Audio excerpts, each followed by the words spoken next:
Eskiden Yörük Türkmen adetlerinde gelinler atla evlerinden alınırmış ve şu anda burada da Yörük Türkmen kültüründeki örf, adet, gelenekler, görenekler gelen izleyicilere temsili olarak canlandırılıyor.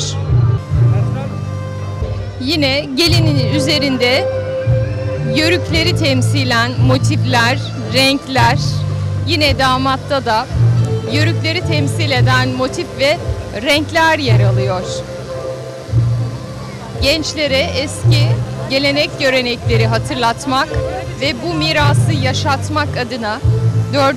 Uluslararası Yörük Türkmen Festivali'nde temsili olarak bu düğün merasimi canlandırılıyor.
Şimdi damat tarafından geline altınları takılıyor.